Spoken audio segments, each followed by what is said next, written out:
Raman ji, industry ਨੂੰ ਲੈ ਕੇ ਕੀ rates ਨੂੰ ਲੈ ਕੇ ਜਿਹੜਾ ਉਹ ਚੱਲ ਰਿਹਾ ਆ ਆਪਣੇ ਕੈਲੀਫੋਰਨੀਆ ਦੇ ਵਿੱਚ ਸਟਾਰਮ ਦੇ ਉੱਤੇ ਸਟਾਰਮ ਹਰ 1-2 ਹਫ਼ਤੇ ਬਾਅਦ ਜਿਹੜਾ ਉਹ ਆ ਰਿਹਾ, ਇਸ ਦਾ ਕੀ ਅਸਰ ਆ ਪ੍ਰੋਡਿਊਸ ਦੇ ਉੱਤੇ? ਕੋਈ ਠੀਕ ਅੱਜ ਕੰਮ ਚੱਲ ਰਿਹਾ ਜਾਂ ਕਿੱਦਾਂ ਲੱਗ ਰਿਹਾ ਤੁਹਾਨੂੰ? ਬਿਲਕੁਲ ਰਾਜਨ, ਇਹ ਜਿਹੜੀ ਚੀਜ਼ ਆ ਬੜੀ ਇੱਕ ਸੋਚਣ ਵਾਲੀ ਆ ਔਰ ਕਾਫੀ ਅਸਰ ਹੈਗਾ ਆ। ਜਦੋਂ ਵੀ ਠੰਡਾ ਮੌਸਮ ਹੋ ਜਾਂਦਾ ਆ ਤੇ ਉਹਦਾ ਬੜਾ ਅਸਰ ਪੈਂਦਾ ਹੈਗਾ। ਪਰ ਜੇ ਆਪਾਂ ਦੇਖੀਏ ਵੀ ਮਾਰਕੀਟ ਆ, ਇਕੋਨਮੀ ਆ, ਹੌਲੀ ਹੌਲੀ ਜਿਹੜੀ ਆ ਉਹ ਠੀਕ ਹੋ ਰਹੀ ਆ ਜਾਂ ਕੰਟਰੋਲ 'ਚ ਆ ਰਹੀ ਆ, ਠੀਕ ਹੈ ਨਾ। ਪਰ ਇਸ ਵੇਲੇ ਬਹੁਤ ਹੋਰ ਸਿਚੁਏਸ਼ਨਸ ਹੈਗੀਆਂ ਜਿਨ੍ਹਾਂ ਕਰਕੇ ਇੰਡਸਟਰੀ ਦੇ ਵਿੱਚ ਸਿਚੁਏਸ਼ਨਾਂ ਖੜੀਆਂ ਹੋਈਆਂ ਇਸ ਵੇਲੇ। ਜੀ ਜੀ ਸੋ ਆਪਾਂ ਗੱਲਬਾਤ ਤਾਂ ਕਰਦੇ ਰਹਿੰਦੇ ਜੀ ਰਮਨ, ਭਈ ਲੌਂਗ ਹਾਲ ਵਾਲਿਆਂ ਦੀ ਜਿਹੜੀ ਪੋਜੀਸ਼ਨ ਆ ਕਾਫੀ ਬੈਡ ਆ। ਮੈਂ ਕੱਲ ਇੱਕ ਆਪਣੇ ਦੋਸਤ ਨਾਲ ਗੱਲ ਕਰਦਾ ਸੀ ਜੋ ਮਿੱਟੀ ਵਾਲੇ ਟਰੱਕ ਆ, ਉਹ ਕਹਿੰਦਾ ਸਾਡੀ ਪੋਜੀਸ਼ਨ ਵੀ ਇਸ ਟਾਈਮ ਤੇ ਬੜੀ ਬੈਡ ਆ। ਵੀ ਲੋਕਾਂ ਨੇ ਬਹੁਤ ਜ਼ਿਆਦਾ ਟਰੱਕ ਖਰੀਦ ਲਿਆ ਕਰੋਨਾ ਦੇ ਦੌਰਾਨ, ਤੇ ਹੁਣ ਉਨਾ ਕੰਮ ਜਿਹੜਾ ਹੈ ਨਹੀਂ ਹੈਗਾ। ਜੀ ਬਿਲਕੁਲ। ਸੋ ਬਿਲਕੁਲ ਜੀ ਸੋ ਸਥਿਤੀ ਅਜੇ ਵੀ ਓਵਰਆਲ ਸੁਧਰਨ ਵੱਲ ਨੂੰ ਇਸ਼ਾਰੇ ਕਰ ਰਹੀ ਆ। ਕਦੋਂ ਤੱਕ ਪੂਰਾ ਸੁਧਾਰ ਆਊਗਾ ਉਹ ਆਪਾਂ ਇੰਤਜ਼ਾਰ ਦੇ ਵਿੱਚ ਹੈਗੇ ਆ। ਪਰ ਇੱਕ ਚੀਜ਼ ਆਈ ਥਿੰਕ ਰਮਨ ਜੀ, ਜਿਹੜੀ ਮਾਰਕੀਟ ਬਾਟਮ ਆਊਟ ਹੋਣ ਦੇ ਨਾਲ ਇਹ ਚੀਜ਼ ਜਿਹੜੀ ਜ਼ਰੂਰ ਹੋਈ ਆ, ਜਿਹੜੇ ਸੀਰੀਅਸ ਟਰੱਕਰਸ ਨਹੀਂ ਸੀ ਜਾਂ ਸੀਰੀਅਸ ਟਰੱਕਿੰਗ ਬਿਜ਼ਨਸ ਨਹੀਂ ਸੀ ਰਨ ਕਰਨਾ ਚਾਹੁੰਦੇ, ਉਹ ਵੀ ਹੌਲੀ ਹੌਲੀ ਆਊਟ ਹੋ ਰਹੇ। ਬਿਲਕੁਲ ਜੀ, ਸੀਜ਼ਨਲ ਟਰੱਕਰ ਜਿਹੜੇ ਆਊਟ ਹੋ ਰਹੇ ਆ। ਹੋਰ ਬਹੁਤ ਜਿਹੜੀਆਂ ਚੀਜ਼ਾਂ ਹੈਗੀਆਂ ਉਹ ਇਸ ਵੇਲੇ ਵਾਪਰ ਰਹੀਆਂ ਹੈਗੀਆਂ। ਜਿਹੜੇ ਕਾਰ ਦੇ ਕਰਕੇ ਬਾਹਰ ਹੋ ਰਹੇ ਹੈਗੇ ਆ ਇਸ ਵੇਲੇ। ਜਿਹੜੀਆਂ ਕੰਪਨੀਜ਼ ELD ਨੂੰ ਚੰਗੀ ਤਰ੍ਹਾਂ ਡੀਲ ਨਹੀਂ ਕਰਦੀਆਂ ELDs ਦੇ ਨਾਲ, ਇਸ ਵੇਲੇ ਜਿਹੜੀ ਸਿਚੁਏਸ਼ਨ ਹੈਗੀ, ਆਪਾਂ ਪਹਿਲਾਂ ਵੀ ਇਹ ਸਾਂਝੀ ਕੀਤੀ ਸੀਗੀ ਕਿ ELD ਬਹੁਤ ਇਨਵੈਸਟੀਗੇਸ਼ਨ 'ਚ ਹੈਗੀ ਆ ਇਸ ਵੇਲੇ। ਜਿਹੜੀਆਂ ਵੀ ELDs ਐਡਿਟ ਹੋ ਰਹੀਆਂ ਹੈਗੀਆਂ ਉਹਨਾਂ ਕਰਕੇ ਵੀ ਬਹੁਤ ਕੰਪਨੀਆਂ ਜਿਹੜੀਆਂ ਆ ਉਹ ਜਾ ਰਹੀਆਂ ਹੈਗੀਆਂ, ਆਪਣੀਆਂ ਪ੍ਰੋਬਲਮ ਦੇ ਵਿੱਚ ਆ ਰਹੀਆਂ ਹੈਗੀਆਂ ਜੀ।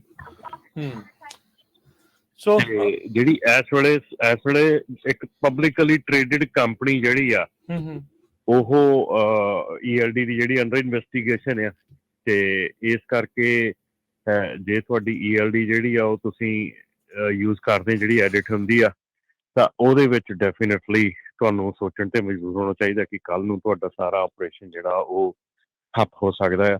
ਕਿਉਂਕਿ ਇਹ ਬਹੁਤ ਜ਼ਿਆਦਾ ਇਸ ਵੇਲੇ ਸਿਚੁਏਸ਼ਨ ਬਣੀ ਹੋਈ ਆ। ਇਹ ਕੰਪਨੀ ਪਬਲਿਕਲੀ ਟ੍ਰੇਡਡ ਕੰਪਨੀ ਆ ਔਰ ਬਹੁਤ ਵੱਡੀ ਕੰਪਨੀ ਆ, ਔਰ ਇਹਨਾਂ ਦੀਆਂ ELDs ਜਿਹੜੀਆਂ ਇੰਡੀਆ ਦੇ ਵਿੱਚ ਐਡਿਟ ਹੋ ਰਹੀਆਂ ਹੈਗੀਆਂ। ਔਰ ਕੰਪਨੀ ਨੂੰ ਨੌਲੇਜ ਹੈਗੀ ਕਿ ਨਹੀਂ ਹੈਗੀ ਇਹ ਨਹੀਂ ਪਤਾ ਅਜੇ, ਪਰ ਇਨਵੈਸਟੀਗੇਸ਼ਨ ਚੱਲ ਰਹੀ ਹੈਗੀ ਆ ਜੀ ਜੀ। ਸੋ ਬਿਲਕੁਲ ਸਥਿਤੀ ਜਿਹੜੀ ਆ ਉਹ ਇਸ ਤਰੀਕੇ ਦੇ ਨਾਲ ਚੱਲ ਰਹੀ ਹੈ ਮਾਰਕੀਟ ਦੇ ਵਿੱਚ। ਤਾਂ ਬਾਕੀ ਸੋਤੇ ਜੇ ਤੁਹਾਡਾ ਕੋਈ ਸਵਾਲ ਆ, ਕੋਈ ਵਿਚਾਰ ਆ, ਤੁਸੀਂ ਕਾਲ ਕਰ ਸਕਦੇ ਹੋ 408-272-5200 ਦੇ ਉੱਤੇ। ਜੁੜੇ ਹੋਏ ਨੇ ਆਪਣੇ ਨਾਲ ਰਮਨ ਜੀ ਗੁਰਜੀਤ ਜੀ ਕੈਨੇਡਾ ਤੋਂ। ਹਾਂਜੀ ਸਤਿ ਸ਼੍ਰੀ ਅਕਾਲ ਜੀ। ਹਾਂਜੀ ਭਾਜੀ, ਸਤਿ ਸ਼੍ਰੀ ਅਕਾਲ ਤਿੰਨਾਂ ਭਰਾਵਾਂ ਨੂੰ। ਸਤਿ ਸ਼੍ਰੀ ਅਕਾਲ ਜੀ। ਸਤਿ ਸ਼੍ਰੀ ਅਕਾਲ ਭਾਜੀ। ਸਾਡੇ ਵੀ ਇੱਧਰ ਬਰੈਂਪਟਨ ਵਾਲੀ ਅੰਟਾਰੀਓ 'ਚ ਆਟੋ ਪਾਰਟ ਬੰਦ ਹੋ ਗਿਆ। 27 ਤੱਕ ਬਹੁਤ ਘੱਟ ਚੱਲ ਰਿਹਾ ਜੀ। ਪਲਾਟ ਇਹਨਾਂ ਨੇ ਇਲੈਕਟ੍ਰੋਨਿਕ ਕਾਰਾਂ ਕਰਨੀਆਂ ਬੈਟਰੀਆਂ ਵਾਲੀਆਂ, ਇਸ ਕਰਕੇ ਕੰਪਨੀਆਂ ਹਿੱਲ ਗਈਆਂ ਭਾਜੀ ਸਾਡੇ। ਅੱਛਾ ਜੀ। ਜੀ ਕਿਉਂਕਿ ਹਾਂਜੀ ਤੁਹਾਡੇ ਜਿਹੜੇ ਟੋਰਾਂਟੋ ਵਾਲੀ ਸਾਈਡ ਆ ਸਭ ਤੋਂ ਜ਼ਿਆਦਾ ਕਾਰਾਂ ਦੇ ਪਾਰਟਸ ਦੇ ਬਣਦੇ ਸੀ, ਉੱਥੇ ਛੋਟੀ ਛੋਟੀਆਂ ਕੰਪਨੀਆਂ ਬਹੁਤ ਜ਼ਿਆਦਾ ਸੀ ਜੀ। ਬਿਲਕੁਲ ਹਾਂਜੀ, ਤੇ ਪਲਾਟ ਫੋਰਡ ਨੇ ਵੀ ਬੰਦ ਕਰਤਾ, ਓਕਵੈਲ ਵਾਲਾ, ਬਰੈਂਪਟਨ ਵਾਲਾ ਵੀ ਬੰਦ ਪਿਆ ਜੀ। ਇੱਕ ਇੱਧਰ ਆਪਣੇ ਚੱਲਦਾ ਸਕਾਰਬੋ ਮਾਰਕਮ ਵਾਲੀ ਸਾਈਡ ਜੀ।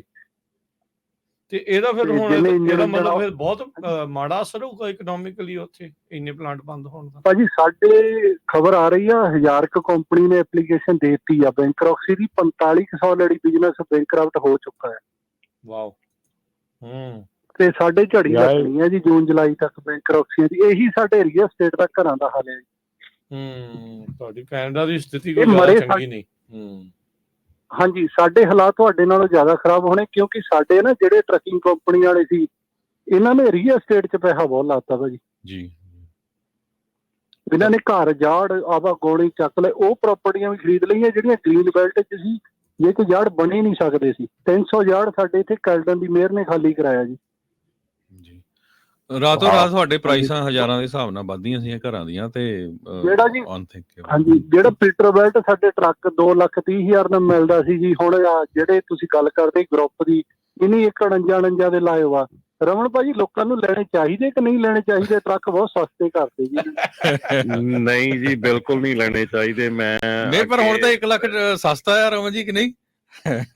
ਗੱਲ ਇਹ ਨਾ, ਸਸਤਾ ਲੈ ਲਓ ਪਰ ਉਹਦੀ ਇੰਸ਼ੋਰੈਂਸ ਵੀ ਮਹਿੰਗੀ ਹੋਣੀ, ਸਭ ਤੋਂ ਚਲਾਉਣਾ ਮਹਿੰਗਾ ਹੋਣਾ। ਕਿੱਥੇ ਆ? ਤੇ ਜੇ ਰੇਟ ਹੀ ਨਹੀਂ ਹੈਗਾ, ਜੇ ਫਰੇਟ ਹੀ ਨਹੀਂ ਹੈਗਾ, ਤੇ ਫਿਰ ਉਹਨੂੰ ਸਸਤੇ ਨੂੰ ਕੀ ਕਰੋਗੇ, ਹਨਾ। ਸੋ ਮੇਰਾ ਅਜੇ ਵੀ ਸਟਰੋਂਗ ਮੇਰੀ ਫੀਲਿੰਗ ਹੈਗੀ ਆ ਕਿ ਡੂ ਨਾਟ ਡੂ ਦੈਟ। ਆਪਾਂ ਪਹਿਲਾਂ 2020-21 ਦੇ ਵਿੱਚ ਰੇਟ ਵਧੀਆ ਹੋਣ ਕਰਕੇ ਆਪਾਂ ਟਰੱਕ ਜ਼ਿਆਦਾ ਲਏ ਸੀ, ਹੁਣ ਆਪਾਂ ਸਸਤੇ ਹੋਣ ਕਰਕੇ ਟਰੱਕ ਜ਼ਿਆਦਾ ਲੈ ਲੈਣੇ ਆ, ਤੇ ਇਸ ਸਿਚੁਏਸ਼ਨ ਚੋਂ ਆਪਾਂ ਕਦੀ ਨਿਕਲ ਨਹੀਂ ਪਾਉਣਾ। ਇਹ ਸਰਕਲ ਚੱਲਦਾ ਹੀ ਰਹਿਣਾ।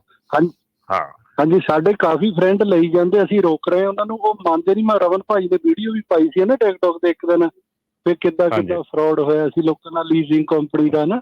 ਜੀ ਜੀ, ਉਹ ਅਸੀਂ ਦੱਸ ਰਹੇ ਹਾਂ, ਪਰ ਲੋਕੀ ਸੁਣਦੇ ਨਹੀਂ ਜੀ। ਨਵੇਂ ਬੰਦੇ ਫਸੀ ਜਾਂਦੇ, ਚੀਜ਼ ਦਾ ਸ਼ਿਕਾਰ ਹੋਈ ਜਾਂਦੇ। ਉਹੀ ਫਿਰ ਰਗੜ ਹੁੰਦੇ ਆ ਨਾ, ਉਹੀ ਰਗੜ ਹੁੰਦੇ ਜਿਹਨੂੰ ਪਤਾ ਨਹੀਂ ਹੁੰਦਾ ਵੀ ਇੱਥੇ ਬਣਦਾ ਕੀ ਆ। ਸਾਨੂੰ ਤਾਂ ਕਾਲਸ ਇਦਾਂ ਦੀਆਂ ਆ ਰਹੀਆਂ ਕਿ ਭਾਜੀ ਮੈਂ $1 ਲੱਖ ਕੈਸ਼ ਦੇ ਕੇ ਟਰੱਕ ਕੈਸ਼ ਲੈ ਆਉਣਾ, ਫਿਰ ਕੀ ਕਰ ਲੈਣਗੇ? ਤੇ ਮੈਂ ਕਿਹਾ ਵੀ ਜੇ ਉਹ ਟਰੱਕ ਦਾ ਟਾਈਟਲ ਹੀ ਉਹਨਾਂ ਦਾ ਹੈ ਨਹੀਂਗਾ, ਤੁਸੀਂ ਲੱਖ ਦੇ ਕੇ ਕੈਸ਼ ਲੈ ਆਓ ਘਰ ਟਰੱਕ, ਤੇ ਕੱਲ ਨੂੰ ਟਰੱਕ ਉਹ ਸੀਜ਼ ਕਰ ਲੈਣ ਵੀ ਭਾਈ ਇਹ ਤਾਂ ਤੁਹਾਨੂੰ ਵੇਚ ਹੀ ਨਹੀਂ ਸੀ ਸਕਦੇ, ਤੇ ਫਿਰ ਕੀ ਕਰੋਗੇ? ਸਹੀ ਗੱਲ ਆ। ਜਿਹੜੀ ਕੰਪਨੀ ਬੈਂਕਰਪਸੀ ਚ ਆ, ਜਿਹਨੇ ਆਪਣੇ ਐਸੈਟ ਵੇਚ ਕੇ ਆਪਣੀਆਂ ਦੇਣਦਾਰੀਆਂ ਲਾਉਣੀਆਂ ਆ, ਉਹ ਤੀਜੇ ਬੰਦੇ ਨੂੰ ਕਿੱਦਾਂ ਜਿਹੜੇ ਉਹ ਵੇਚ ਰਹੇ ਆ, ਜਦ ਕਿ ਉਹਨਾਂ ਨੇ ਉਹ ਕਰਜ਼ਾ ਲਾਉਣਾ ਆ ਅਜੇ, ਉਹ ਉਹਦੇ ਵਿੱਚ ਵੀ ਬੈਨੀਫਿਟ ਲੱਭਣ ਦੀ ਕੋਸ਼ਿਸ਼ ਕਰ ਰਹੇ। ਏਦਾਂ ਨਹੀਂ ਹੋ ਸਕਦਾ। ਰਾਜ ਟਰੱਕ ਦੀ ਦਾ ਗੱਲ ਛੱਡ, ਉਹਨਾਂ ਦੀ ਤਾਂ ਟੇਬਲ ਕੁਰਸੀਆਂ ਵੀ ਆਫਿਸ ਵਾਲੇ ਉਹਨਾਂ ਦੇ ਆਪਣੇ ਨਹੀਂ ਕਿ ਹੁਣ ਇਸ ਵੇਲੇ। ਠੀਕ ਹੈ ਨਾ, ਟਰੱਕਾਂ ਦੀਆਂ ਤਾਂ ਦੂਰ ਦੀਆਂ ਗੱਲਾਂ ਛੱਡੋ, ਹਨਾ। ਤੇ ਇਸ ਕਰਕੇ ਜਿਹੜੀ ਇੱਕ ਹੋਰ ਸਿਚੁਏਸ਼ਨ ਜਿਹੜੀ ਮਤਲਬ ਜਾਂਦੇ ਮਤਲਬ ਹੋਰ ਲੁੱਟ ਜਾਣਾ ਹੈ ਲੋਕਾਂ ਹੋਰ ਰਗੜ ਹੋ ਜਾਣਾ ਜਾਂਦੇ ਜਾਂਦੇ। ਬਿਲਕੁਲ, ਮੈਨੂੰ ਇੰਨਾ ਪਤਾ ਲੱਗਾ ਆ ਕਿ ਉੱਥੇ ਸੇਲਸਮੈਨ ਕਹਿੰਦੇ ਵੀ ਸਾਨੂੰ ਰੋਟੀ ਲੰਚ ਕਰਨ ਦਾ ਟਾਈਮ ਨਹੀਂ ਲੱਗਦਾ। ਅੱਛਾ, ਇੰਨਾ ਬਿਜ਼ੀ ਹੋਇਆ ਪਿਆ? ਤੁਸੀਂ ਇੰਨਾ ਬਿਜ਼ੀ ਹੋਇਆ ਪਿਆ ਪ੍ਰਾਈਸਾਂ ਥੱਲੇ ਡਿੱਗੀਆਂ ਕਰਕੇ। ਜਦੋਂ ਮਹਿੰਗੇ ਸੀ ਉਦੋਂ ਵੀ ਚਾਹ ਪਾਣੀ ਪੀਣ ਉੱਥੇ ਬਿਜ਼ੀ ਸੀਗੇ, ਹੁਣ ਜਦੋਂ ਏਦਾਂ ਹੋਇਆ ਤਾਂ ਵੀ ਆ। ਤੇ ਦੂਸਰੀ ਗੱਲ ਹੋ ਰਿਹਾ ਰਾਜੂ, ਜਿਹੜੀ ਹੋਰ ਗੱਲ ਸੁਣਨ ਚ ਆ ਰਹੀ ਆ ਔਰ ਕਾਲਸ ਆ ਰਹੀਆਂ ਮੈਨੂੰ, ਮੈਂ ਐਵੇਂ ਕਹਾਂ ਵੀ ਨਾ ਤਾਂ ਮੈਨੂੰ ਕੋਈ ਉਦਾਂ ਪਤਾ, ਜਿਹੜੀਆਂ ਕਾਲਸ ਕਰਕੇ ਲੋਕੀ ਆਪਣੀਆਂ ਸਿਚੁਏਸ਼ਨ ਦੱਸਦੇ ਆ, ਉਹਨਾਂ ਦੇ ਬੇਸਿਸ ਦੇ ਉੱਤੇ ਆਪਾਂ ਗੱਲ ਕਰਦੇ ਆ ਕਿ ਸਿਚੁਏਸ਼ਨਸ ਆ ਰਹੀਆਂ ਕਿ ਜਿਹੜੇ ਪਿਛਲੇ 1.5 ਸਾਲ ਦੇ ਵਿੱਚ ਜੋ ਵੀ ਟਰੱਕ ਗਏ ਆ ਉਹ ਰੈਂਟਲ ਗਏ ਆ, ਉਹ ਰੈਂਟਲ ਟਰੱਕਾਂ ਦੇ ਉੱਤੇ ਦੁਬਾਰਾ ਲੋਨ ਲੈਣ ਦੀ ਟਰਾਈ ਕੀਤੀ ਜਾ ਰਹੀ ਆ। ਸੋ ਇੱਕ ਕਾਲ ਆਈ ਸੀਗੀ ਕਿ ਉਹਨਾਂ ਨੇ $75,000 ਡਾਊਨ ਦਿੱਤਾ, 83,000 ਦੀਆਂ ਪੇਮੈਂਟਾਂ ਦਿੱਤੀਆਂ, ਤੇ ਹੁਣ ਬੈਂਕ ਨੇ ਉਹਨਾਂ ਨੂੰ ਕਾਲ ਕਰਕੇ ਕਿਹਾ ਕਿ ਤੁਹਾਡੇ ਉੱਤੇ 1.5 ਲੱਖ ਦਾ ਲੋਨ ਨਵਾਂ ਹੋਇਆ ਆ।